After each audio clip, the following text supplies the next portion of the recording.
di sangye shindu minte uwadi dokunam dakshina chepasho Guru Rana Mandala Kamnayatayami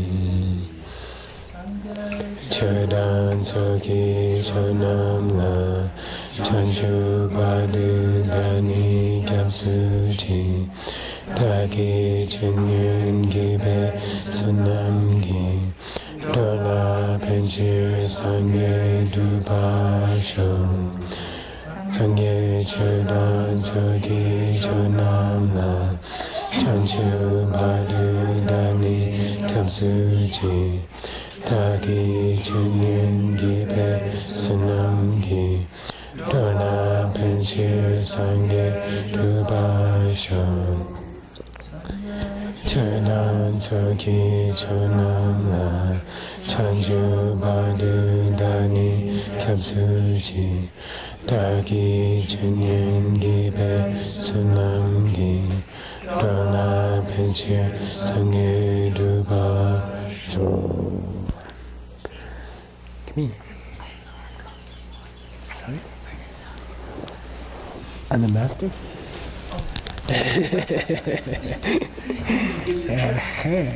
We did it? Oops.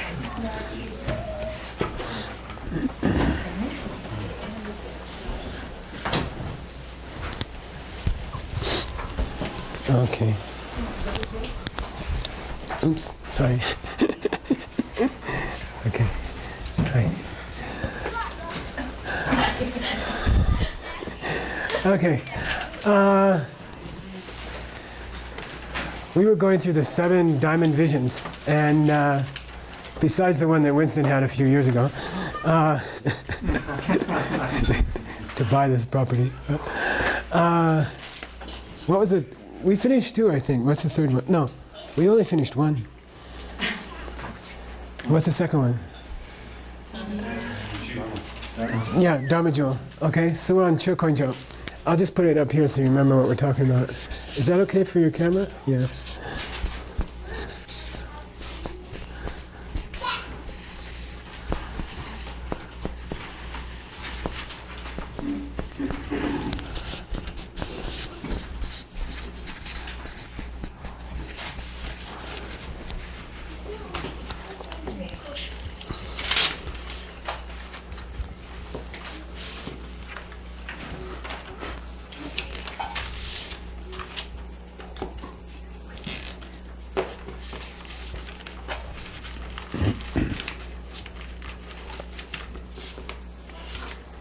Say Chokonjo. Chokonjo. Cho means Dharma. Konjo means Ratna. Jewel. So Dharma Jewel. Debu Konjo or Gyu Konjo? Mr. Brian. Result refuge or causal refuge? It's a result refuge when you're referring to yourself. Yeah, going for refuge to the Dharma jewel that you're going to achieve. That's Hidedali Pengo, but the first 3 of the 7 diamond visions are referring to the 3 jewels, but with reference to what you're going to become yourself, right? So, result refuge, right? Going to refuge in the result. Is how I remember it, in what I'm going to become, okay? So, tonight we're going to talk about how you will become one of the 3 refuges. Actually, you become when? 2 of the 3 refuges. When you see emptiness directly. When you see emptiness directly, okay? When you see, the moment you see emptiness directly, you become the, which 2 of the 3 jewels? That's easy. The Dharma Jewel and the Sangha Jewel. Yeah, Dharma Jewel and Sangha Jewel, okay? You become. And I just always thought it was cool, because there's still, even with all the political problems that Buddhists have in the world, there's still millions of Buddhists who get up every morning and say, you know, Buddha Gacha, Buddha Saranam Gacchami. Yeah, And then it's kind of cool to think that when you reach that, then they'll be, whether they know it or not, they're going to refuge to you. So it's kind of cool. But your Chukhoinjo is a state of mind. These are things in your own mind, okay? Certain levels that you've reached in your own mind. And as we're going to see later today, it's 2 of the 4 so-called noble Arya truths, okay? You get 2 of the 4 noble truths in your mind, and that makes you Chukhoinjo, okay? The direct perception of emptiness also means that you have 2 of the 4 noble truths in your own mind. So I thought it might be good to go over the 4 noble truths while we're at it, the 4 Arya truths, because they come in the 4th chapter of the Uttara Tantra. So what I did was I just stole that whole section out of the 4th chapter and brought it to the 1st chapter. So we're going to do a review of the 4 truths, and then we're going to see how you become 2 of them, or how you achieve 2 of them to become the jewel of the Dharma, okay? So I thought we'd go over the 4 truths. It's a very, very famous verse from the Uttara Tantra. Like, I'm trying to pick the 10 most famous verses from the Uttara Tantra, the ones that you'll hear all the time in the debate ground and things like that. And the more I do of this kind of work, I see that the Lam Rim is based heavily on the Uttara Tantra, although it doesn't mention it much, okay? So I think you'll recognize a lot of what I'm going to say even now, but now you know where it comes from, okay? So we're going to discuss the first of the 4 Arya truths, okay? Called Arya truths because, Mercedes? They're what an Arya sees Yeah. after the direct perception of emptiness. Good. In Jeta Byeshe, in the hours following the direct perception of emptiness, an Arya has 4, or you can call it 4 extraordinary realizations, 4 groups of extraordinary realizations, consisting of 16 sub-realizations, consisting of lots of others realizations. But anyway, you can group them all into 4, and those are called the 4 Arya truths, because an Arya is someone who has seen emptiness directly. So noble is a mistranslation. Noble is a bad translation of the Sanskrit word Arya, or Pakpa in Tibetan. So which is the first of the 4 noble truths? David Stump. Suffering. Sure?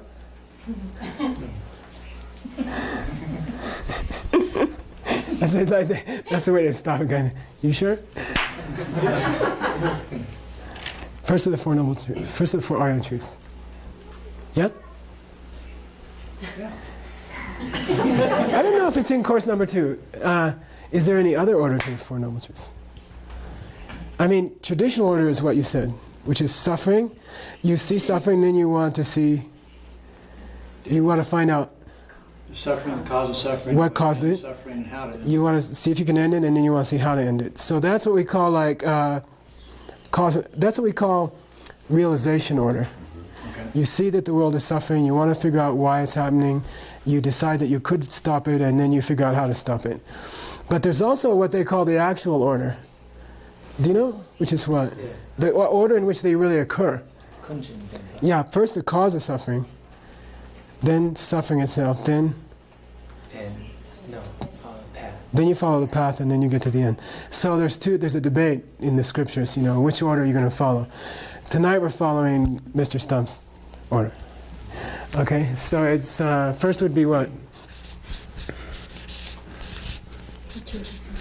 Yeah.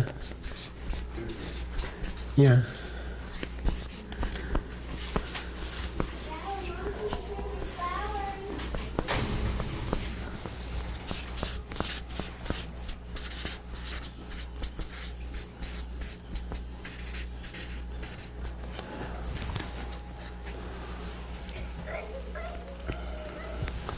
It's a K, right?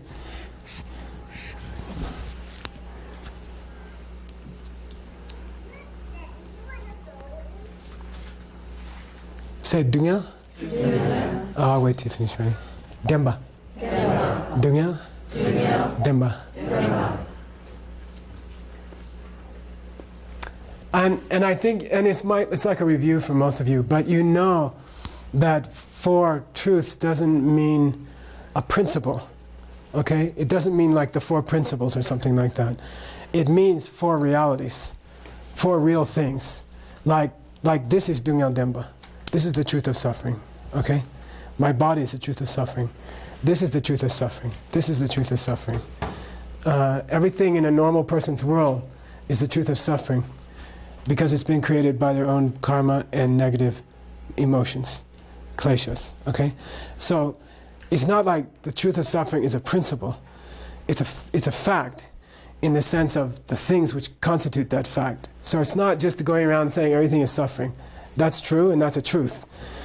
But that's not what Dungyal Demba is. Dungyal Demba is all the stuff which is actually suffering, which is everything which has been produced by negative emotions and karma, bad karma. Okay. Then in the Uttara Tantra, in the 4th chapter, I'm skipping to the 4th chapter. Maitreya says,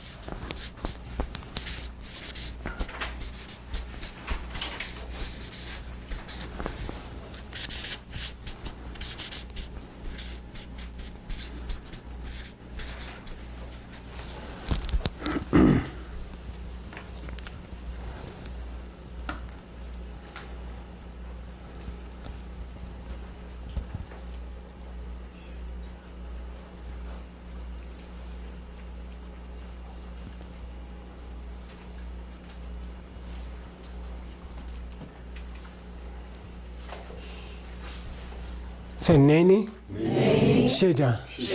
Neni, Sheja. Ne means, Chukila had it this afternoon. I knew this was coming. Disease. Disease, illness, sickness. Okay? This ni is what we call equational sentence, which means is in. It just means it's a pointer, you know. Sickness, I mean in English you just point your finger, but in Sanskrit and Tibetan it's the is. Sickness is the sheja. Sheja. What's sheja? It's the name of a Tibetan newspaper in Dharamsala, sheja. Which means what? Noble things. They call the newspaper noble things, you know. Things to know about. But what it means here is, this ja is the imperative. You must grasp suffering. You must grasp that you have that disease. Okay? Must grasp the disease. Okay? And I think when you're teaching in the Muse, what's it called? What's the fancy name of that YMCA? Muse. Tucson Center for the Arts. Okay, which it is kind of like that. But anyway, when you're teaching people, I think that's kind of where I put the 4 Arya Truths at the beginning of this lesson, although you've already had them. I think especially if people walk in or new people from out of town or something like that, you got to be able to go over the 4 Arya Truths before you get into why 2 of them are the Dharma jewel. Okay? So you got to have the 4 Arya Truths on your fingertips like that. And the way the Uttara Tantra presents the 4 Arya Truths is just by saying, look, you got to understand that you're in trouble. You have to grasp that there's a problem here. And that's the big crux for 99% of the people, you know. I can tell you a horror story for every person in this room. You know, the ones that I know personally, the ones who stuck it out, the ones who've made it here, the ones who are very clear on what they want to do, and the ones who are very clear about their practice and everything else, with every single one of them there's been some kind of disaster. Like, they got the wake-up call 10 years ago, 5 years ago, 20 years ago. Usually a death, but sometimes an accident or an illness or something like that. And the first Arya Truth is just, you got to understand that this is happening. You must understand that this is going on. When you see emptiness directly and you come out, then part of the day is spent grasping how hopeless everything is for almost everybody. You know, that everything is hopeless. The odds of really pulling off in this life, of pulling off the Buddhist path in this life, all the way up to Dzogchen and then beyond, higher tantric practice, it's almost impossible. It's almost totally impossible. So, I mean, if you really grasped how impossible it was, the world would make you crazy. It's as if the World Trade Center thing was happening every half hour, everywhere. You know, like people got a little taste of it. I saw the video. They sent me a video from New York City of some of our students. And they all have this, to me, not having been there, not having seen, I still haven't seen any of the videos or the pictures, I've just heard things. But to see their faces, I can feel it. I can see it in their faces, And this is like a couple years later, right? But I can see some kind of a doubt or some kind of something broken in their faces. I don't know if you can see it because the way you had the same experience, you see. We didn't. We were just sitting there and we didn't. But to see their faces is very sad, in a way. And I think, obviously the increased interest in religion, all religions in this country is a direct result. I mean, somebody has grasped the disease. Somebody has grasped what's really going on. And I think, again, one of the things about retreat was realizing how vulnerable you are, realizing how little security we all have. Because in a retreat, you're purposely putting yourself into a place of no security to get straight down to the bottom of your mind. And people ask me, why did you pick Arizona? Why did you pick such a hot place? Why did you stay in such a crummy yurt? Why did you blah, blah, blah, with rattlesnakes all around? Well, the point is really, if you get really serious about retreat, I'm not suggesting it immediately for everybody, but when you're up to a certain level, you should expose yourself to a lack of security. And then you get straight down to what's real. And that's that we're all sick. We all have some disease. And if we don't act quickly, then there's no chance. So you guys are faced, I think the most important thing you have to say to people maybe who walk into your class in Tucson is to get them to feel this statement by Maitreya, that you must grasp that there's a problem and that we have very little time to deal with it. And then coming out of retreat, we're on the web all day, we're using computers all day, we spend all day trying to get our computers to work on the web.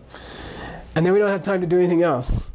But that's supposed to be important somehow, and saving us time somehow. It's very funny. I mean, away from it for 3 years, you can see it's kind of ridiculous. I'm sure in 3 months I'll think it's a very important thing. But, or maybe 3 days, but it's really funny.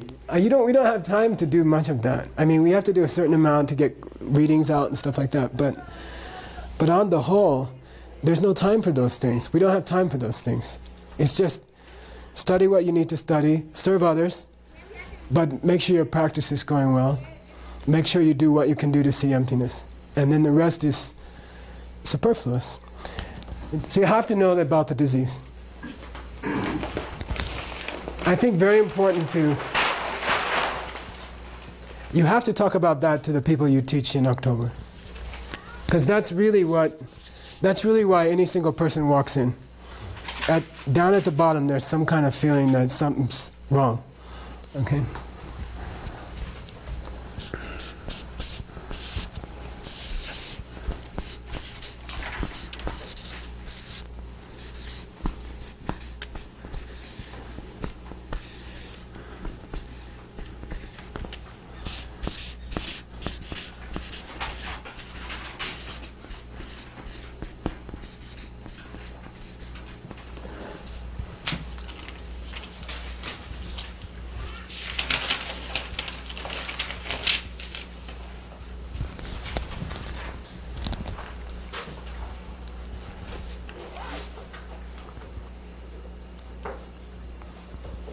Say Kunjung, Deba. Kunjung, Demba. Kun means everything. Jung means comes from. And Kunjung means the source of all things. The source. Demba means truth. Truth of the source of suffering. And I've put all these in the Sanskrit also, but I'm not going to do it because we don't have time. So if you want to know the Sanskrit, Christy will go over it with you on Saturday. But the Sanskrit here is hetu, which just means cause of suffering. The truth of the cause.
Say ne, ki, gyuni, pangja.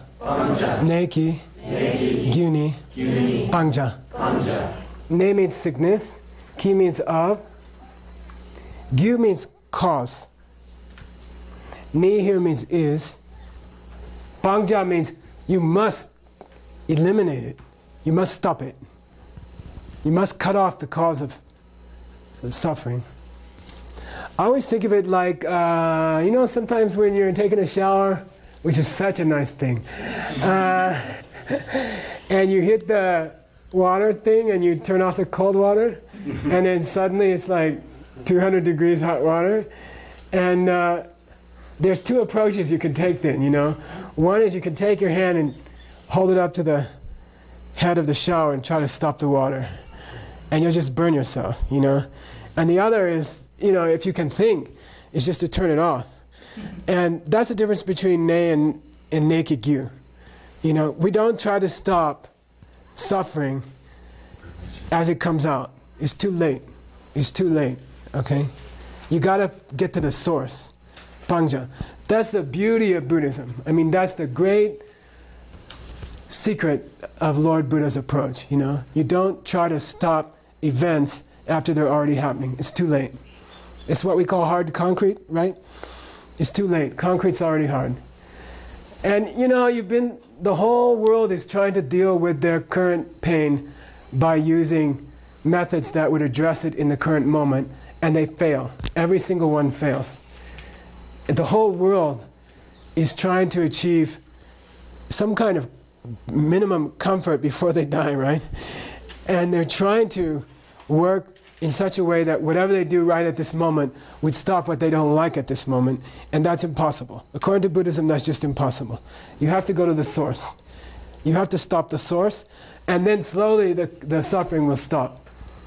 Okay? And there's a sort of a tracing back to the source, right? You go to the person you met at work that you don't like, and then you trace it back to some kind of negative karma that you're collecting, and then you trace that back to some wrong way in which you're looking at things, and then you trace that back to the habit of looking like that, and then you trace that back to the seed that you came into this life with, looking at things that way. Yeah. We talked about Yoga Sutra, Maitreya's 6 steps, and we talked about it in lots of times before that, right? Course 12? Yeah. So, to me, it's one of the sweetest teachings of all time, right? But anyway, neki gyuni pangja. You have to get rid of the cause. Which means, according to Buddhism, to try to reason or to try to discuss it with the person who's causing you trouble at work just doesn't work. Trying to confront them or trying to reconcile with them, the two choices, right? Neither one works anyway. And that's proven by the fact that It doesn't always work. well, they don't always work, This reconciliation doesn't always work, and confrontation doesn't always work, Whenever you confront and it doesn't work, you think maybe reconciliation would have worked. Whenever you try reconciliation that it doesn't work, you thought that maybe confronting would have worked. But the fact is that neither one is a cause. Neither one is addressing the cause. So it doesn't work. If you were having trouble with someone at work, the wisest thing would be to just try to be more kind to everybody, and specifically to the person you're having trouble with, which is the whole message of, say, Christianity, but it all got lost. The whole idea is all mixed up, But the idea is that it's not just to turn the other cheek because it's noble. It's that if you refuse to respond to violence with violence, you cut off future violence like turning off the shower. So that's addressing the cause. You must eliminate the cause. Okay?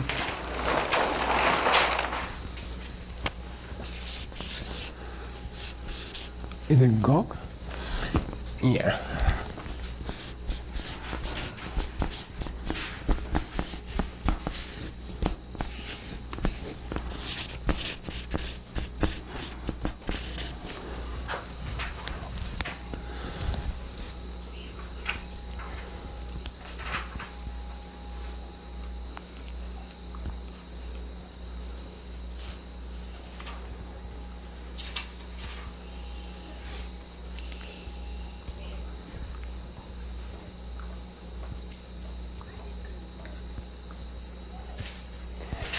And I also wanted to say, those of you who teach in Tucson, you gotta, I think it might be wise, Gail, to find out the background of the people coming and try to group them into, like, have you taken 2 class courses, ACI or less? Have you taken 2 to 5? Have you, and try to group them, because how much foreign language you lay on people depends on, I mean, you need enough to impress them, and not so much that you confuse them and lose them. So, but then you could bore the ones who've been through a lot get bored if you don't throw it in. So you gotta, I think we might have to group them, people, because there'll be a wide variety. It's like teaching 5th grade to a senior in high school in the same group, you know. And so anyway, Gokden means the truth of stopping it. They call it cessation. I don't like a word that long. Cessation. Well, it's not so long, but generally it's not good to use long words in anything when you're explaining anything. But truth of cessation, truth of stopping the suffering, putting an end to the suffering. Gok means to stop. Den means the truth. Okay, and it says here, let's see, Dene ni topcha.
Say Dene ni topcha.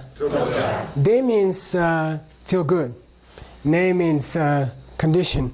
Dene means health. Health. Ni means is. Topcha means something we want to attain, we want to get. Okay?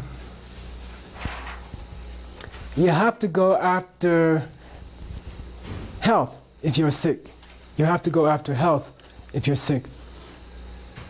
In Buddhism, and I repeat, the goal is not to feel good for a while. The goal is not to be more calm for a while. The goal is not to be more friendly, just to be more friendly, you know. The goal is not to be able to cope with life better as it kills you, okay? And I keep repeating that probably till I die. And I just want to drill it in one more time. I mean, if we start a center in Tucson, for example, which we will, as we start this university, which we have, retreat center, and other activities as we do the class, I mean, it has to be in the back of your mind that what you're offering people is the chance not to die. And then when I say that, sometimes friends look at me and they look at me like that. Sometimes I feel like a Christian preacher, and they're talking in metaphor. You know, like, yeah, you'll still get old and ugly and wrinkled and die, but after that, the Lord has something waiting for you, you know. That's not what we're talking about. I mean, and then sometimes when I say, oh, you can have eternal life, you know, people are like, they heard that before. But it is truly that you would transform. That with a gradual, patient, determined practice, culminating in a lot of retreat and a lot of study of the higher teachings, especially to do with your inner body, then you would actually change. Your whole being would change. And you would become a being who is not mortal. And then people ask me, well, would you just get more and more wrinkly, you know? And it's not like that. Your body changes into pure light. And that is the way we were meant to be. And that's the way Maitreya is. That's how the description goes after the dog popped out of sight for a Sangha, which you're reading, you'll probably get sooner or later. I think we could send it possibly out by email or something, but I think I can maybe finish it by Sunday morning or something, but I don't know. The first reading, which is really nice. But the point is that you then are made of a different substance. You're made of light. And that's the goal. And that's why we work up from the 18 courses, then through the tantric courses, 18 tantric courses. And the goal is that you just change. So we want that kind of health. That's the goal. And you're going to see a very beautiful quotation by Maitreya Saturday. Saturday? Yeah. Where he states that, again, very clearly. And I like it. It's a very famous quotation in the debate ground. Pape Chidan Nawadang. People who have seen emptiness have cut off from its root the source of death. And I like that. You don't see it. It gets lost in modern Buddhist presentations, I think. I mean, even if the presentation is Tibetan Buddhist, even if it's founded in the traditional scriptures, you don't actually hear people saying, look, if you really work on this hard, your body will change into light and you don't have to work. That's the end of the process. And then you can serve all living beings automatically, spontaneously. I think it's important to keep repeating it to people.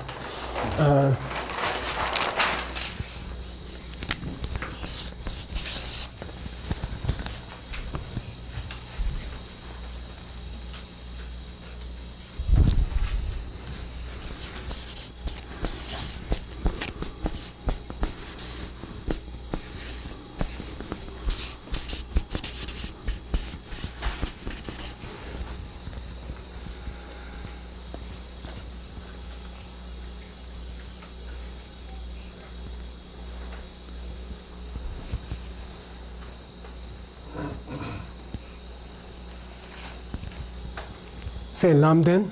Lamden. Lamden. Lamden. Lam means path, Den means truth of the path.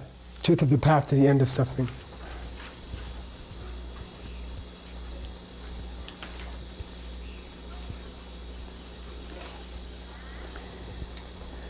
I mean, and the most important one is just the direct perception of emptiness. That is the classic Lamden. Okay? That is the classic Lamden.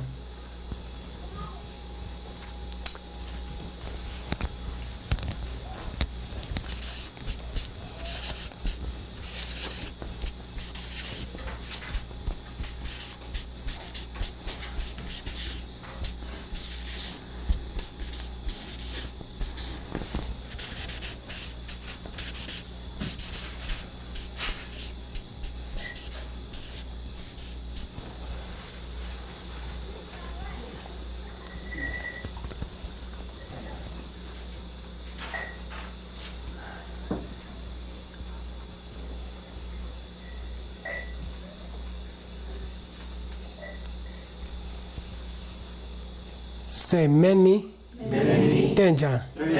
Menmi, Tenja. Men means, do you know? Huh? Medicine, okay? Like Menla house, right? Okay? Ni means is. This spelling with the Sa head letter, those of you who are studying Tibetan, which is unusual, means to be relied upon or to be used. Like medicine or food or a lama, the same verb, to be relied upon. In this case, to be taken. You have to take the medicine, okay? So to go over the 4 parts of his sickness metaphor, what's the first part? You gotta get it that you're sick, okay? How many people do you know who have a serious disease who just refuse to admit it, you know? Like, oh, I'll be all right. The funniest thing, I mean, the saddest thing you hear is, oh, I'll fight this thing. Come on, what are you talking about, fight this thing, you know? What are you going to do? You know? You're going to shell out money to any kind of crazy cure you can, and then you're going to die anyway, you know? It drives me crazy when I hear people, oh, I'm going to fight this thing, you know? I got cancer. So maybe you better study hard, meditate hard. I'll fight this thing, you know? Come on. What's it mean, you know? Second. Everything comes from the source. No, but what was the statement? Maitreya said you gotta... You must eliminate, cut off causes. You gotta cut it off. You gotta turn it off. Turn off the source, at the source. Okay? Gets to be a certain point in an illness that it's too late. Okay, even if you took yourself to His Holiness and He said, okay, I'll give up all my other work and I'll just teach you. And you went to Dharamsala and His Holiness said, oh, don't worry, I'll take care of it. You got cancer, okay? Just do what I say. You know, do this meditation, Lam Rim, then take these vows, then get these initiations, then go through these visualizations, then achieve that in your real life, then do this Zogrim stuff, and then work on your inner channels, inner chakras, and then, you know, I can take care of you. It's too late. It's too late. You know, I mean, even if you had this holiness there and he had nothing else to do, it's too late. It's just too late. So you got to cut it off at the source. Third one? Truth of, sorry. To stop. Truth of cessation. Yeah. Feel good. Reach your 10. Yeah, get health. State. Get health. Get healthy. Get healthy. How? Proceed empty. Take your medicine. Yeah, take the medicine. Okay, so it goes in a flow like that. You gotta understand you're sick. Come on. You gotta understand something terrible is happening. Okay? Every moment of your life. Then you have to figure out what's causing it. Then you have to get health, and you have to find out how to do that. You have to take the medicine. Okay? And the process is long and hard. And you have to start. And you have to put some hard work into it. I was reading the statements by the retreatants to the newspaper reporter, and it was all like, I just figured out I'm just starting. You know, after 3 years I decided I've got a good start, you know. And it's like that. It's hard. It's hard. You have to work hard. Okay? Now the point is about, the reason we brought this up is that this Arya truth of the path and this Arya truth of shutting off the shower, turning off the shower, what do you call it thing? Knob? Faucet. Shutting off the faucet. And this one, Lamden, how to shut up. You know, reach out and turn your hand. Okay. The way and the cutting it off, those two are the Dharma jewel. Those two, in the mind of a person who has seen emptiness directly, are the Dharma jewel. That is the Dharma jewel. Okay? And hopefully if they're Bodhisattva, it'd be good too. Throw that in. Okay? Alright? Those two are the Dharma jewel. Now I got a question for you. Maybe Earl. Which one comes first? Gokden or Lamden? Lamden. Yeah, I mean normally you practice the path and then? The results should follow. Yeah. How about if I ask you, which comes first, Buddha jewel or Dharma jewel? Buddha jewel. Especially in our context here of the 7 diamond visions, right? In this context of Earl, the future Buddha. And by the way, they won't call you Earl, that's another story. But your Buddhahood and your Buddha jewel, the Buddha jewel that you will be if you're not already, and the Buddha jewel the Dharma jewel that you will attain if you haven't already, which comes first? Buddha jewel. Why? Because you see during the direct perception of emptiness, you have a direct realization of the Dharmakaya. That's nice. Realizations would come in Jaitot Geshe. That's nice. That's not bad. That's not a bad answer. But do you become the Buddha jewel when you see emptiness directly? No. Yeah, that's the only jewel you don't become when you see emptiness directly, right? You become the other two. So if I want to say, in which order do you become the Buddha jewel and the Dharma jewel? Which comes first? When you become it. The Buddha, the Dharma jewel and the Sangha jewel. Yeah, you become Dharma jewel first at path of seeing, right? Or at least you attain it in your mind. The path, which is the direct perception of emptiness, and cessations. But do you attain cessations when you see emptiness directly? Yes. Like what? Cessation of what? Doubting your health. Yeah, you can't doubt the path ever again. And mainly one other one. Believing in self-existent things intellectually. Okay? So you do achieve a truth of cessation and truth of the path. They come first. And then later, much later, you become the Buddha jewel, right? Fully enlightened being.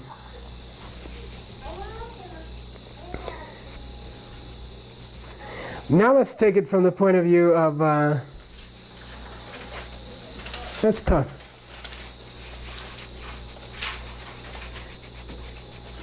But in terms of we talked about the Dharma jewel, Earl's Dharma jewel, in terms of the Dharma teachings you would give after you became enlightened, right? I mean, we talked of it that way. We talked about it in terms of bodhicitta. The first 3 diamond-like visions can be explained in terms of bodhicitta. How? Why? It's like a wish-granting jewel. That's true. But there's a process there, which is what? I want to, so I can create other Sangha jewels, right? In that case, which comes first? If you say, I want to become a fully enlightened being, so I can read everybody's minds and know exactly what to teach them, so that I can most quickly lead them to see emptiness directly. Buddha, Dharma, Sangha. In that case, which comes first? Your own. You become a Buddha first. So Buddha jewel comes first, then you speak Dharma jewel, and then you create a Sangha of people who have seen emptiness directly because of Earl's teachings as a Buddha. Okay? Gyaltsab Je says you can think of it that way. You know, if someone comes up to you and asks you which comes first, Buddha jewel, Dharma jewel, Sangha jewel, you can say, well, in terms of progression of what I'd like to see happen, which is the bodhicitta part, I'd like to become enlightened so I can give my own fantastic teaching, sutra and tantra, in the world that I'm dealing with, planets that I'm on, so that people can become Sangha jewel. They can see emptiness directly. But now, Earl, we're not done yet. But if you define the Dharma jewel as the ultimate cessation, truth of cessation, and the ultimate truth of the path in a being's mind, in your own mind, then which comes first? Buddha jewel or Dharma jewel? Dharma jewel. Yeah, the ultimate version of these two truths in Earl's mind is going to happen when? Direct perception of emptiness. Ultimate version. Of the Dharma jewel? Yeah, which means cessation, which means got rid of every problem, everything. At Buddhahood. At Buddhahood. So which comes first? Buddha jewel or Dharma jewel? Gyaltsab Je is very concerned about this.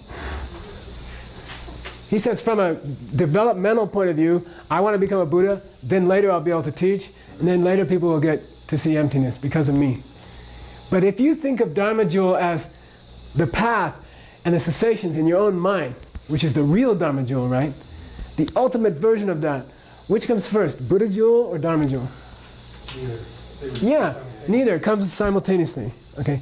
Then Gyaltsab Je says, it's like saying, and it comes all across better in Tibetan and Sanskrit than it does in English, but here we go. Opening her mouth, she sleeps. Opening her mouth, she sleeps. Okay, which came first? Opening her mouth or sleeping? In Tibetan it's dadada ne, kadang ne, nyao. Kadang ne, nyao. And there's a trick with the ne, which is a big deal in Sanskrit and Tibetan grammar. It can mean first she yawned and then she fell asleep. See? Opening her mouth, she slept. Okay? But it could just mean she sleeps with, she sleeps with her mouth open. Okay? You see what I mean? And he says that's a good metaphor for how people understand this process. Like if you say, opening her mouth, she sleeps, maybe 75% of people will take it as she yawned so she went to bed. But then the 25% will get it. She was sleeping with her mouth open. Meaning, most people think in terms of progression. Buddha, I'm going to get enlightened so I can teach the Dharma. Is that the Dharma jewel? Deceptive Dharma. Who said that? Alistair. Winston, it's the fake Dharma jewel. It's the apparent Dharma jewel. That's not the real Dharma, okay? Talking, words, books, not the real Dharma, right? So that's you can say that kind of order, but it's not really so relevant. What's the real Dharma jewel? Sensations. Yeah, it's realizations in your own mind and the permanent getting rid of bad stuff in your own being that you achieve because of those realizations, called truth of cessation, okay? So don't think of truth of cessation just in terms of not dying. It also means like there's a place even before, when you understand emptiness fairly well, at the second path, path of preparation, there comes a point at which you can no longer what? Impossible to take a birth in the lower realms. I mean, if nothing else matters in this life, you should just kick ass on the ACI courses and try to get to the intellectual understanding of emptiness that would get you over that level. Then you could sort of relax a bit. You know, I mean, like, I'm not going to be in the hell realms anymore. Just impossible. I'm not going to the hell realms. I'm not going to an animal realm. Like, you can be nervous when you die.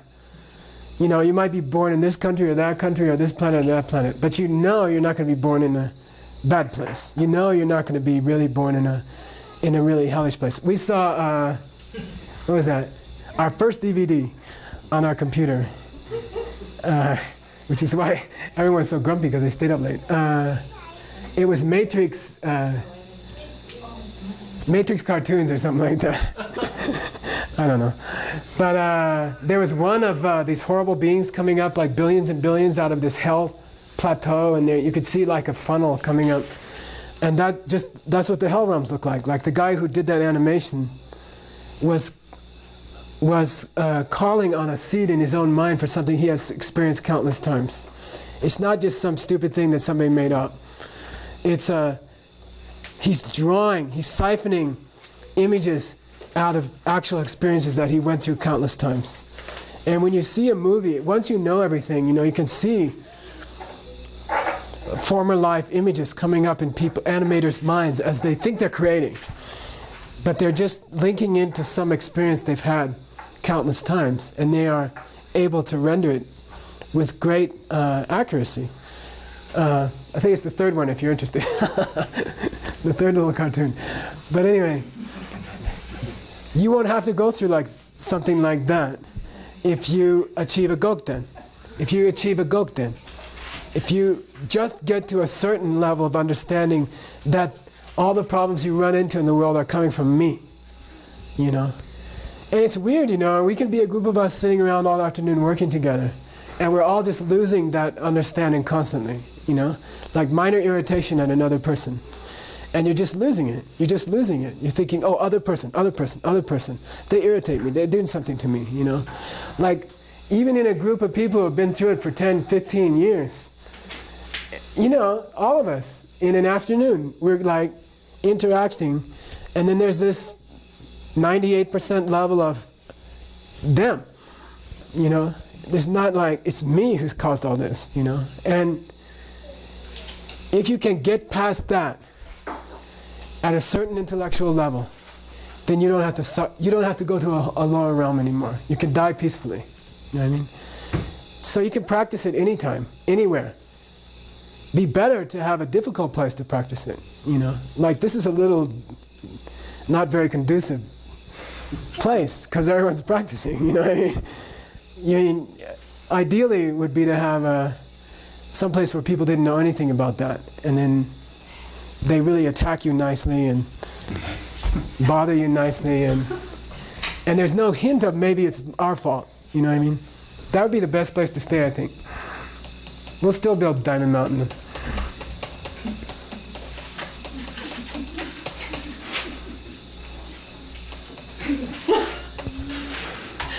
Thanks. It'll help a few people.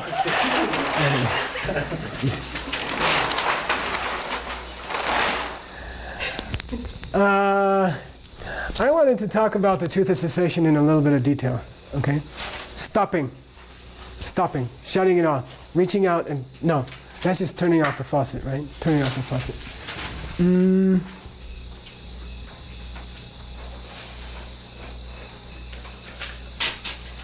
And it has two parts.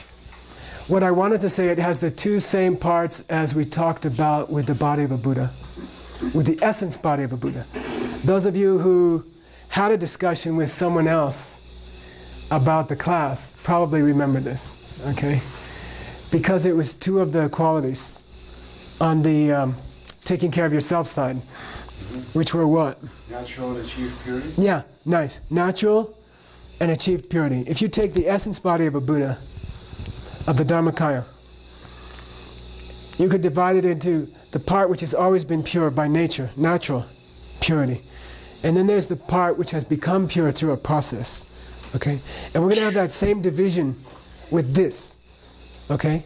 With this truth of cessation. Okay? And again, the natural purity just has to do with your natural emptiness. The emptiness that you've always had. Okay? Emptiness.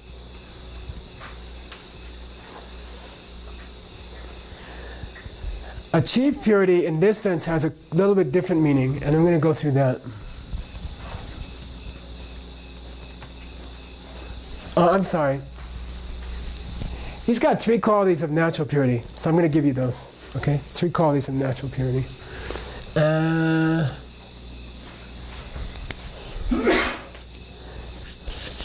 This is Gyaltsab or Asanga? Gyaltsab, it's in a verse by Maitreya, and Gyaltsab is depending on Asanga's commentary, and he's taking it out for us and breaking it out, because you can't see it in the UttaraTantra.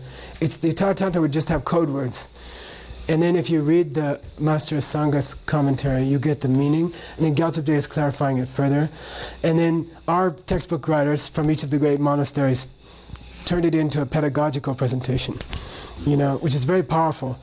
And I'm hoping to do some of that when we get to Rik, especially, Kam. When we get to Kam, I think I'll throw in like 6 or 7 debates from the...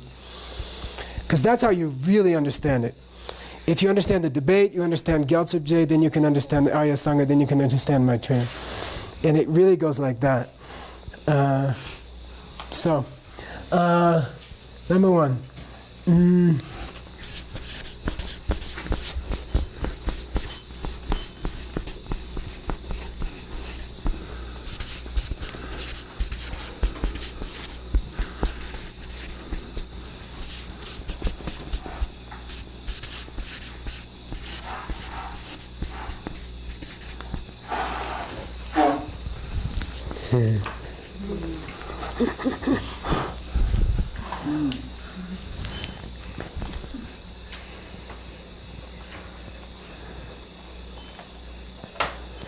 Durg Darshana Shaktya Ek Atmat Ev Asmita. Say Durg Darshana Shaktya Ek Atmat Ev Asmita. Yoga Sutra. Okay. Dualism is at the root of all the problems. Okay? And it doesn't mean what, Alistair? Dualism. It doesn't mean that the subject perceiver and the perceived object are specifically one thing. Yeah, it doesn't mean that, okay? It doesn't mean that somehow you melt into the popcorn that you're looking at, okay? It doesn't mean that. And then there is a human urge, there's an urge within the human being to overcome discursive thought. Like I spoke to a heroin addict in New York one time, and I said, and he was like very apologetic for being a heroin addict, and I said, it's not my business, but I'm curious why. What drives you to take it? And he says, if I could just stop the thoughts in my own mind, that's all I want. Like what you get during sleep, the kind of refreshing you get during sleep. I never get that. I can't get it, even when I'm asleep. So I use heroin to try to shut up my mind.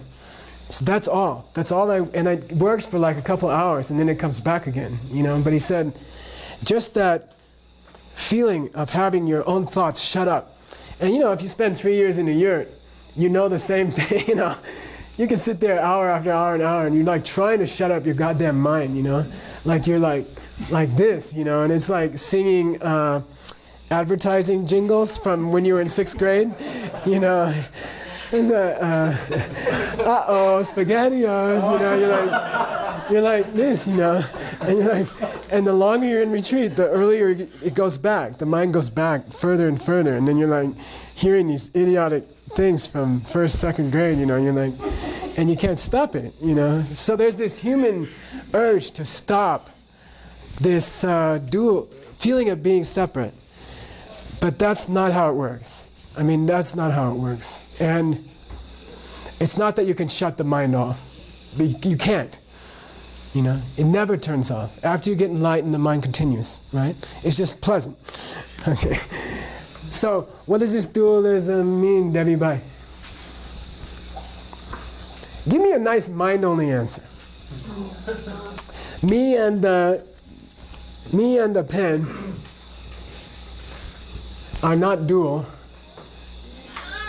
Because, yeah, essentially it's one part of the mind. I'm looking at something which I'm projecting. We came from the same karmic seed, right? Yeah, we came from the same karmic seed. Tate, Rangshiki Madute, right? That's a pretty good mind-only answer, okay? I'm not separate from the pen because we are being driven, we're being spewed forth from the same karmic seed. Me, the observer, and the observed thing are being spewed forth from the same karmic seed. Is there any problem with that presentation? Why do we say it's mind-only presentation? Only one problem, really, and it's not much of a problem. Because you're considering the seed that it's coming from as self-existent. Yeah. There's this storehouse consciousness. It's where the seed lies. It's spewing forth me and the pen. Me to look at the pen. And then how do I think about that projector? Do I take the projector as being self-existent? We talked about that. That's the only problem they have. That's like somehow they get it about me and the pen, but they feel different about where it's all coming from. It still has material substance to them. Yeah, what they call materiality. And that's a good point because it doesn't sound like what it means. Do they think that this is your mind and is that why they're called mind only? No. Okay. You guys are no fun. I gotta find new stuff. Cannot be perceived by a mind that still has dualism, okay? Like, if you don't overcome thinking that the irritating people you met this afternoon are coming from you, you will never see emptiness directly. You will never see natural purity of the truth of cessation directly. That's all. Can't. You can't. Okay? You have to at least get over that intellectual thing that those people who bother me are coming from, or the stress that comes to me is coming from the outside. It's coming from you. Okay? If you can't get beyond that, you won't see the natural purity. Okay? Second one.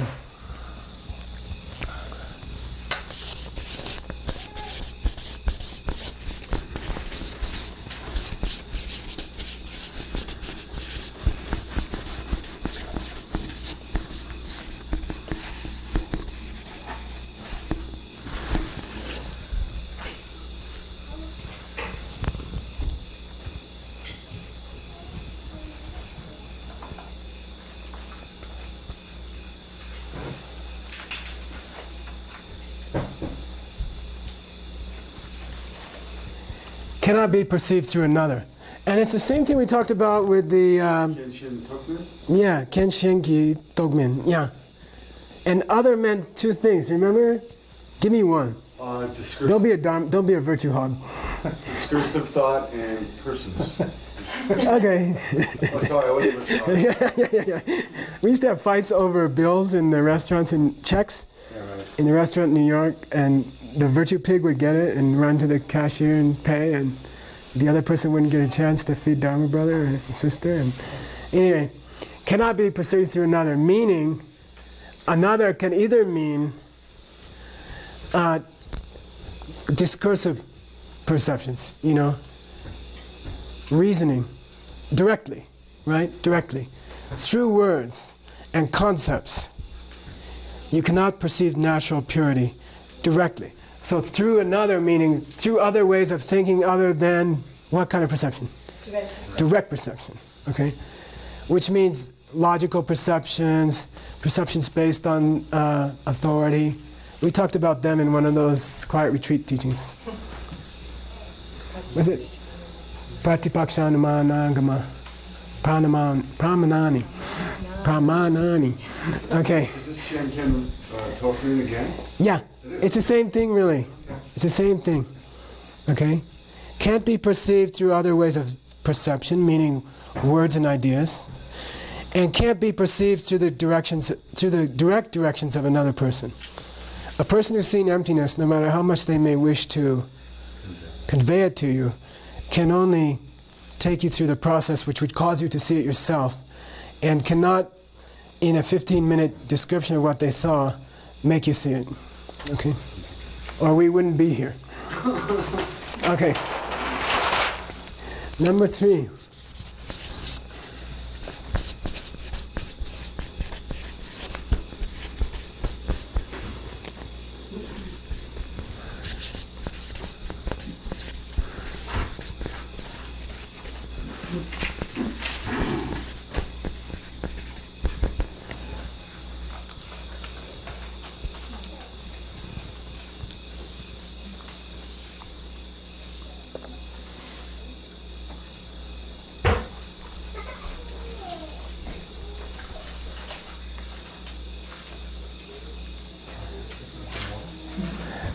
Is it different from one?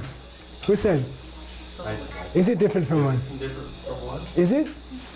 Well, one says it can't be perceived by a mind that still has dualism. Right. 3 says it can be perceived only by a mind that is free of dualism. Right. Now there's 2 ways you could handle this in debate ground, right? Somebody says, number 1 and number 3 amount to the same thing, don't they? Fair enough. Hey, you say yin. Okay, since you bit. Pungsumba mewata. You say ninangi lo yina, ninangi lo mayina, ninangi lo dantawa yin bichavata. If something is a mind which is free of duality, if you get rid of duality, do you get to the mind which is free of duality? Meaning which perceives emptiness directly, right? Which is to say, are there any states of mind other than? Yeah, there are. Yeah, lots of things. Pungsumba yavata. So there are other stuff? Pensabangal mahimbata. So they are not in a, what do they call it? Exclusive contradictory. What do they call it? Mutually exclusive contradiction. Meaning if you get rid of one and you get rid of the other, there's nothing left in the universe. You see what I mean? Is that the case? Yeah, with these two, with 1 and 3? 1 and 3? Yeah. No, that's not. Yeah, right. That's what Gyaltsen would say. There's lots of things that are not dualism, which are not free of dualism. The state of mind free of dualism. You see what I mean? But it could be a great debate for a couple hours. But you could say 3 in that one. Yeah, you can say that. Maybe. Okay, anyway. The point here, I think he's tending more towards direct perception of emptiness. You know, it's one thing to say you can't see it if you are still thinking of the person who upset you this afternoon as being produced outside of you. It's another thing to see directly their emptiness. Okay, that's a big difference. You see what I mean? I think that's more what he's getting at. Because otherwise I think it would be sort of redundant. And he's not a kind of person to be redundant. He relates these to the root text, and you'll see that in the reading, okay? He relates these to a section in the Uttara Tantra that you will see in the reading when you get it. Okay. I'm going to stop there for a break, and then after that, we're going to discuss. We got one more purity to cover. What's that? Achieve purity. Which is kind of the more interesting one, right? I mean, what is the process we go through to reach a truth of cessation, which is the purity that we will be in the end, the purity that we will get to through the whole Buddhist practice. You know, what exactly are the steps that we go through to get there? Okay? To achieve purity. And that's all we're going to do tonight. So have a nice break, relax. Maybe get some fresh air because it's a little stuffy in here. And, yeah, you can do that.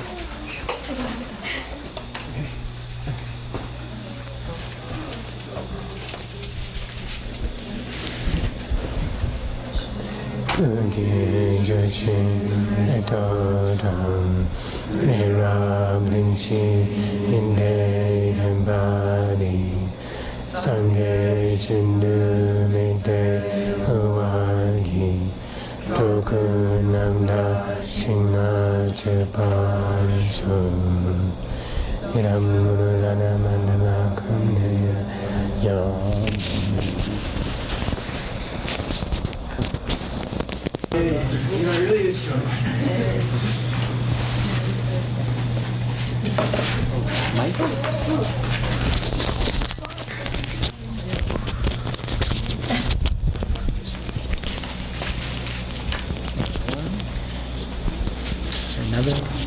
Another one in there. And then Christy will go over it if you're feeling ambitious. Say yo. No. Yo. Nathan. Nachasan. Nachapi. Sadasan. Nanya. Sato. Nasato. Shakyas. Tarkayitum. Niruktya. Pagata. Pratyatma. Vedya. Shiva. Tasmai. Dharma Div Karaya.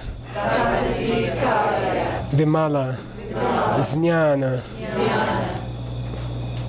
Yeah? Jnana. Okay. Avaba. Sadvishe. Sarvalambanara. Sorry, Ragados. Dosha. Atamir. Avya. Katakartre. Nama. Sorry. Here's the Tibetan, which is a little better. It's really weird in the. Okay. I'll just say it. You don't have to say it. Kangshik me min yumin yome mayin yume le shenduang. I bow down to the sun in the sky. Okay. Which is neither that, which neither doesn't exist, nor exists, nor both does exist and doesn't exist, nor is anything other than those two. Okay, I bow down to the sun in the sky, which neither exists, doesn't exist, both does exist and doesn't exist, or neither doesn't exist, nor neither does exist nor doesn't exist. And so is beyond thinking about. Tapaminu. Ngetik Dondel means you can't talk about it. Soso Ranki Rik. It must be known by yourself, individually. Shiva, which into Sanskrit is Shiva. Peace. So that's, you asked, and Jim asked, that's where he got the three. That's where he got the three, okay? 3 qualities to do with the natural cessation. And I'll say them again. I'll pull them out, and you'll see them. You'll recognize them. That which is neither not existent or existent, or both or neither, and so therefore it's beyond all Dualism. thinking about. Yeah, that's the cannot be perceived by a mind that is still stuck in dualism. That's where Gyaltsab Je got that. That's where Gyaltsab Je got that. I'll say it again. In this verse from the Uttara Tantra, in which he's bowing down to the Dharma jewel, which he compares to the sun, right? He says, that thing which is neither non-existent nor existent nor both nor neither. I bow down to that because it's beyond all thinking. Tapamin. Okay, so that's where Gyaltsab Je got the, what was it? Cannot be perceived by a mind with dualism. It still has dualism. What was the next one? Cannot be perceived by another. Yeah, and he says here, Ngetik Dondel, which means beyond words, beyond definite words, beyond description. Okay? That's where Gyaltsab Je got that one. Soso Rangi Rik must be perceived individually.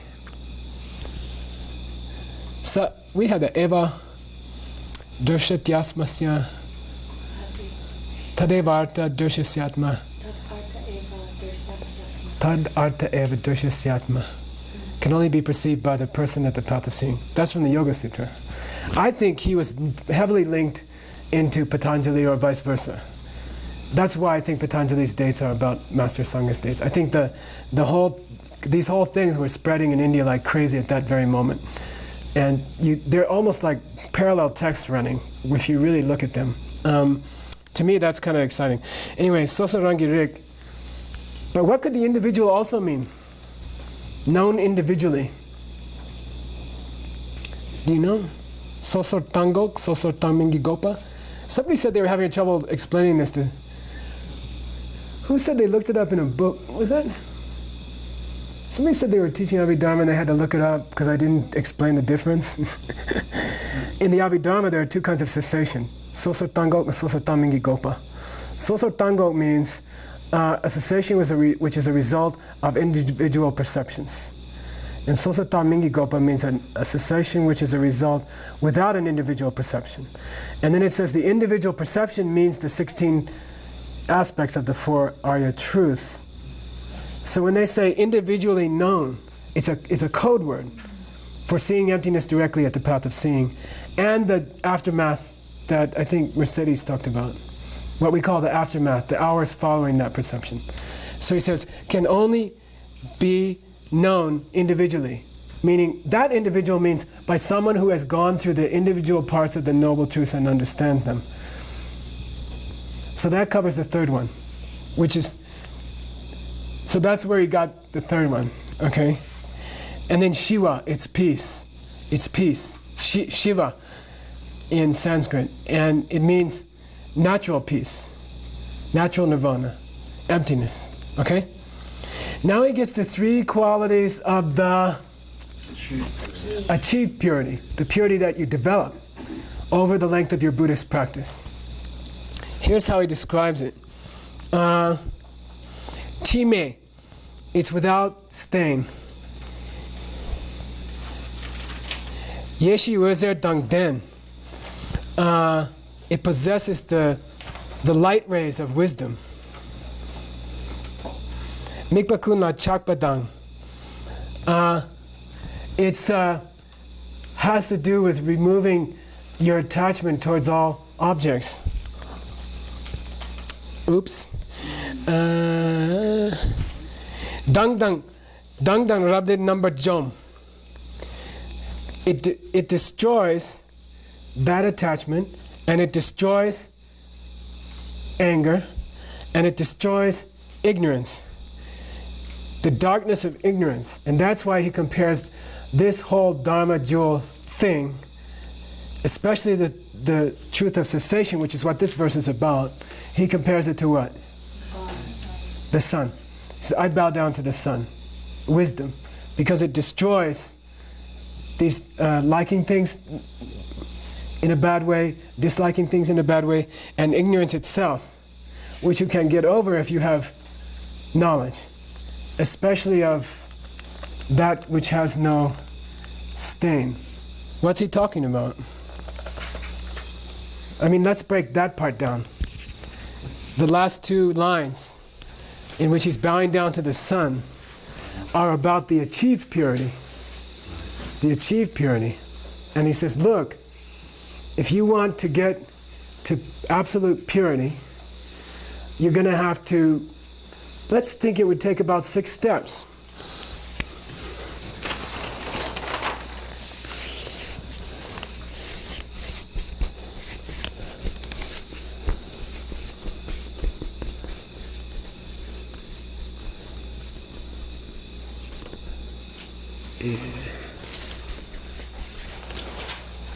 You want to get out of the self-perpetuating cycle. Returning violence with violence and creating more violence in the future.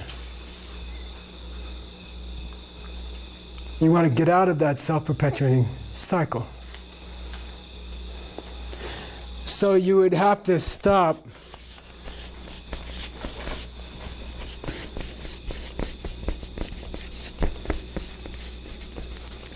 collecting karma.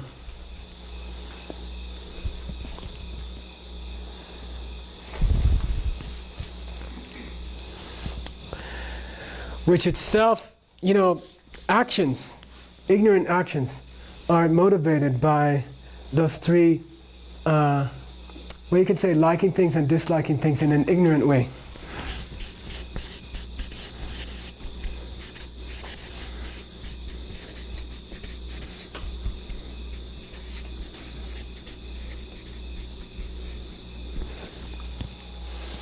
And this is the big selling point. Now, if I got some new poor Tucsonian in my breakout session, I wanted to sell him the Dharma, it would be, this is the key. This is the key. Is it wrong to dislike, if you had an irritating person this afternoon, if someone irritated you this afternoon, is it wrong to dislike that? In your opinion, sure, it's natural to not. Well, natural is a different thing. It's certainly natural. But is it wrong to dislike that? No. Not at all. And that's not Buddhism. That's not Buddhism. You're not supposed to sit there while the World Trade Center is falling down on your head and say, oh, equanimity. It's not Buddhism. It's not Buddhism, forget that. And it's a very wrong presentation of Buddhism. It's very, very wrong because it cheats people out of the real thing, It's not some kind of equanimity in the face of life, which is very painful and distasteful, and people who are really irritating. That's not the point. The point is that it's okay to dislike them. You should dislike them. You should dislike the World Trade Center falling on your head. You should dislike a person who makes you irritated, Dharma brother and sister even, in this very room, 10 minutes ago maybe. That's fine. They irritate you. They're irritating. That's real. That's not unreal. But ignorantly, no. Ignorantly, no. Okay? What's the difference between ignorant liking and intelligent disliking? With regard to an irritating person. Well, knowing where it comes from. Yeah. You made it.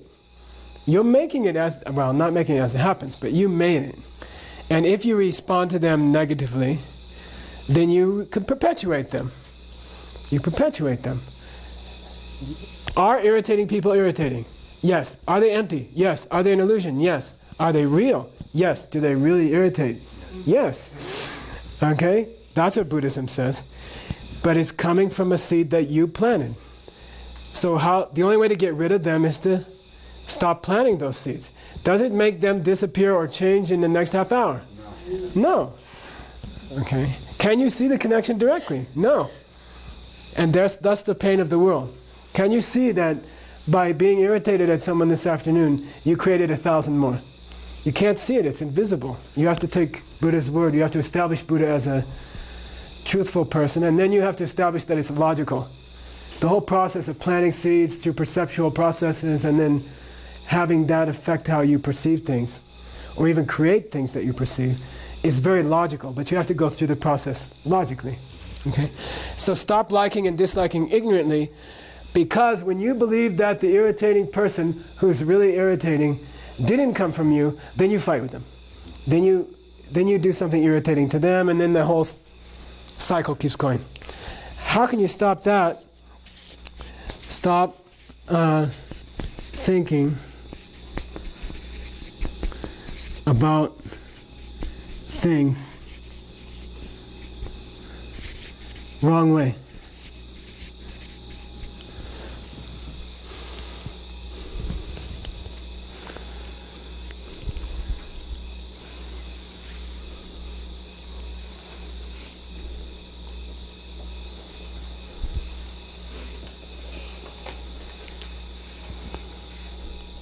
Which just means stop thinking that they are irritating from their own side.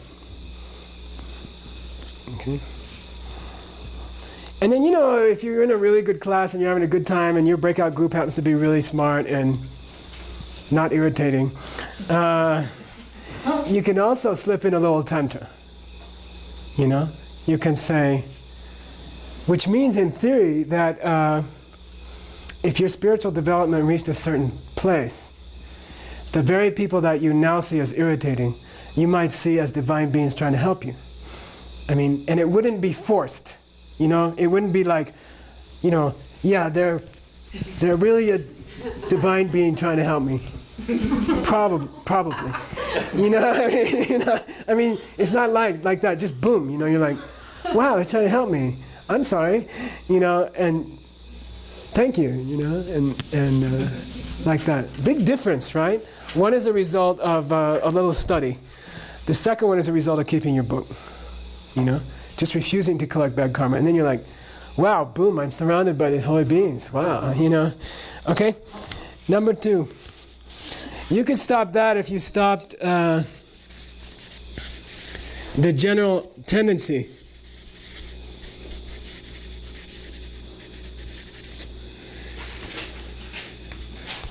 of seeing things as self-existent, right? The general tendency of seeing things as self-existent, which seems to have been activated in our brains the moment we were born or conceived. It seems that this is activated just by being conceived. You know, boom, you have it. The moment you're in your mother's womb, first moment of conception, you have it already. Which leads us to assume that you'd have to stop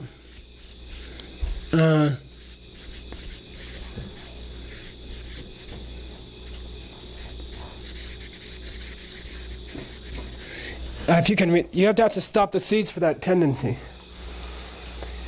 that came with you when you were born, that were part of you when you were born, installed in the factory. Factory installed. Seeds, right? Which all comes back to this. I mean, it all comes back to, it comes down to here. Right?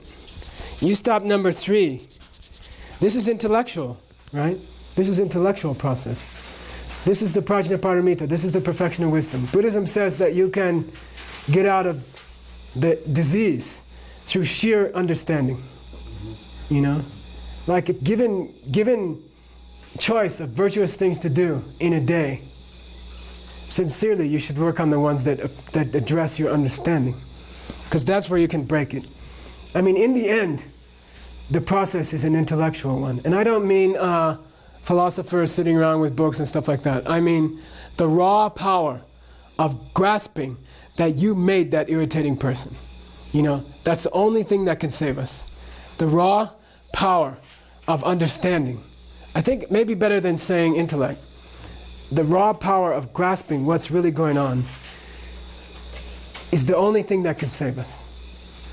And that comes here. So if you stop the habit, you know, every time you get in a situation where someone's irritating you, if you just stop the habit of thinking about them as coming from their side, then slowly you destroy these two. Slowly you destroy these two. So Gyaltsab Je says, he covers this whole 6 steps in a section called How We Get in Trouble. Korla Jukbe Rimba. Say Korla Jukbe Rimba. The steps by which we get stuck in the self-perpetuating cycle. Okay? Samsara. But he presents it in the section where he's talking about the Dharma jewel, and he's talking about the cessation, the truth of cessation in the Dharma jewel, and the part where he's not talking about natural purity, Michael is talking about achieved purity. Okay, that's where these 6 steps come up in the Uttara Tantra. That's why these 6 steps come up in the Uttara Tantra. I'll say it again. Out. He says, these describe how we get in trouble. Korola Jukbe Rimba. The steps by which we get in trouble. But he brings that up because these are the steps that you have to stop. Backwards way. 6, 5, 4, 3, 2, 1. Right? In order to achieve purity, which is half of the Dharma jewel. Half of the truth of cessation, which is half of the Dharma jewel in your own mind.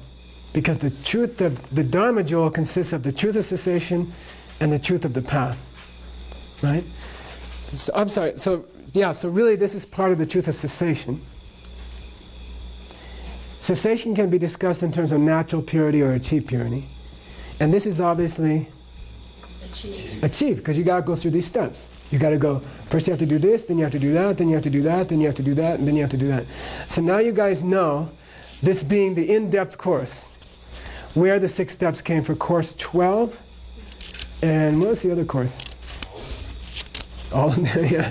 I mean, it gets in there somewhere, right? But we said it was a commentary on the Uttara Tantra that it came from. And now you know why. Okay? Now you know how. Course 12, that this came from the Uttara Tantra applied. Course 12. Yeah. This is where it comes from. This is where, exactly where, and that's the context in which it comes.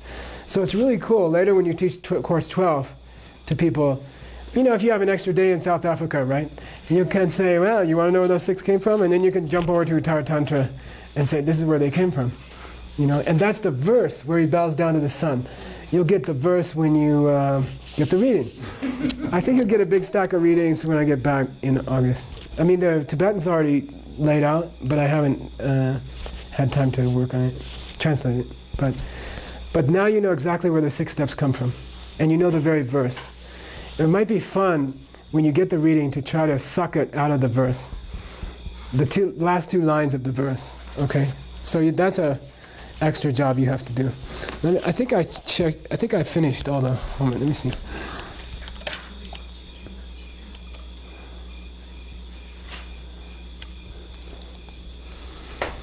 Yeah, and the meditation assignment. Is everybody talking over with somebody between classes? Big time. Yeah? It's something to do when you're banging on things and like that. Your head. Okay. Meditation assignment, 15 minutes analytical meditation. Think of the one thing or person which gives you the most trouble in your life and how you might apply the 6 steps just mentioned in stopping this problem. Okay? For me, that's a real natural meditation. Yeah? And by the way, excuse me, that's worldview. I mean, that's why we call this whole organization worldview. That is worldview. Yeah. That's what you do. My book nowadays has gotten down to plus blah blah blah minus blah blah blah do worldview. I just put WV. There's nothing else to do. That's all you have to do, really, right? What are you going to say? Well, now that you said that. No, go ahead. So about step 4, you said it was okay to dislike things, but not okay To dislike them ignorantly. or be irritated. But if you're disliking things, then The theory is that you can't be irritated if you dislike it intelligently. Impossible. but do you have to see emptiness directly? No. Just a strong intellectual. Strong intellectual. Or it couldn't be that you could achieve a cessation for the lower realms by intellectual understanding of emptiness. You can. So that physical irritation actually can go away just through an intellectual. Yeah. I mean, when I was deep in the retreat, it dawned on me one day, and I lost it since then, right? But so many things. But one was that technically there's no reason not to be joyful all the time. Technically. You know what I mean? I mean, technically there's no reason to be less than very happy all the time. Because it doesn't help anything. It doesn't do anything. You know? I mean, it's true that we live in a bad situation. It's true that we have things around us all day that we'd rather not have around us. But it's not true that there's any benefit to being irritated by them, because then you can't think straight, and you might as well just be happy. And then you can do the opposite. We have a thing we call opposite day. It comes from some movie, what? It's a song. Oh. But there was also, I don't know, some movie, I don't know. It's just a day when you do the opposite of what you'd want naturally do all day long. And if somebody, for example, were hassling you, you know, or even, let's say, if you had problems in your group with divisiveness, then the only logical thing to do would be very happy and never do that kind of thing yourself. You know, like take extra steps to be, to reach out to other people and other groups. And not be divisive, rather than going to the opposite party and trying to talk them into either blah blah or blah blah, reconcile or confront. That's not the solution, really. Well, partly the reconcile might do it if you did it with wisdom. If you said, I'm taking this step so that 6 months from now I don't see divisiveness, you know. And you're not trying to work with hard cement, you know. But going and trying to talk to both parties is like hard cement. And don't expect a lot from that, unless you see it as applying to future karma. Future karma, yeah. Anyway, that's worldview. And to me, I mean, that's Buddhism in a nutshell. That's all we have to do, you know. Stop robo-clawing and start gardening, right? Okay. Hard to do, easy to say. You ready? We'll do some prayers. Okay, see you on tomorrow. Yeah. But what's Saturday? Saturday we're gonna do the Sangha. Sangha Jewel. Okay. Yeah, Michael. The three qualities of achieved purity. I've got dream-mate, and then with the other two, possesses light rays of wisdom and removing all attachment to objects of senses. Are those the three? Good question. If you really want to know. It's in the reading. It's in the reading. Let's just say it's in the reading. It is in the reading. Okay. That's not what I said.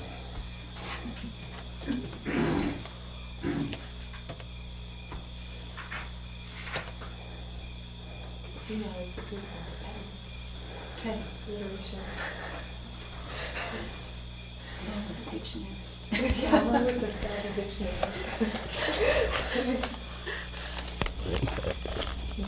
I thought I just unplugged it. Yeah. Okay, here we go. I'll read you the commentary by Gyaltsab Ji. Let's put this back on. I had this off already, you know. Okay.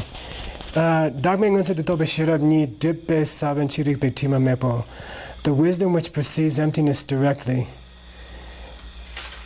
is unstained. That's the first one, right? In the sense that it's getting free of certain seeds for obstacles. Here's number 2.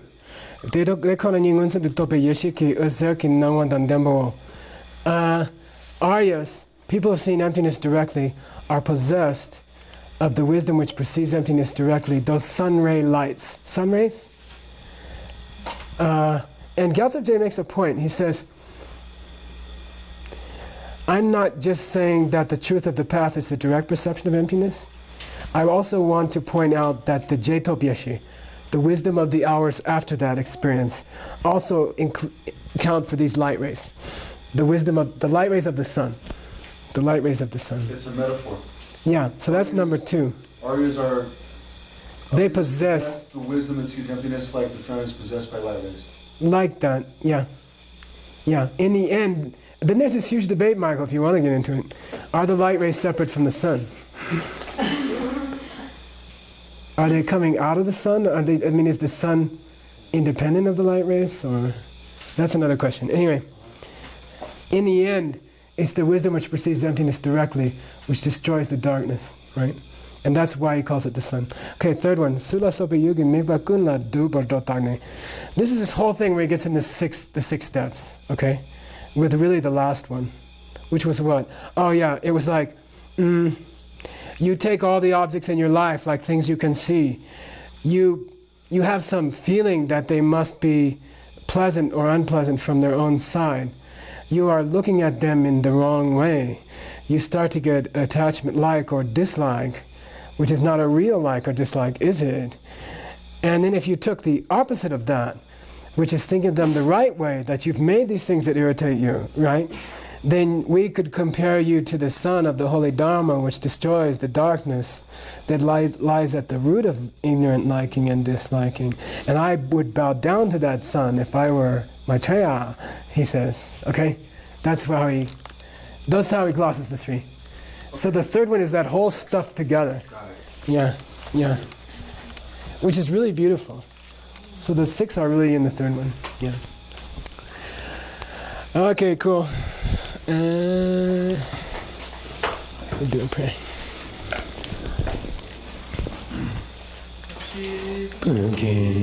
Shin Metodam Rinam Shin and Dagam Badi Sangye Shinun Tewagi Jokunam Dakshina Jupashu Gururanam Tayami Sanami Shen Tazoshin Sanami Shen Lechoe Tamba Kuni Tava Shogu. So the real trick is to, you got to be in this mood for the next few months of thinking, how do I present this to a new person that walks in? You don't want to dump all this. You don't want to overwhelm them. And that's the tendency for people who just got a big dose of Uttara Tantra, that you want to tell them everything and you want to tell them all the details, and then they'll just glaze if they're new, So your task for the next few months is to really absorb this so well that you can regurgitate it in a normal conversation in normal English, in a way that would be easily accessible to a normal person. And that's a big skill. That's a very difficult thing. And you do a much greater virtue if you convey it to them in a way that they can absorb immediately than if you give them all the details. It's good to have the details behind it if they ask, but you have to be in this mode in the next few months of, like I just go to bed at night, or I wake up in the morning, I don't get out of bed, I just sit there and think, how would I tell this to a normal person, And then do that, just before you fall off to sleep, think, how would I teach this verse to a normal person? And then you'll be really in the right mood when it comes time. Then the right words will come. And it may not at all be like the technical presentation of, all the Sanskrit and Tibetan and blah, blah, blah. Okay. All right, good night. See you then tomorrow.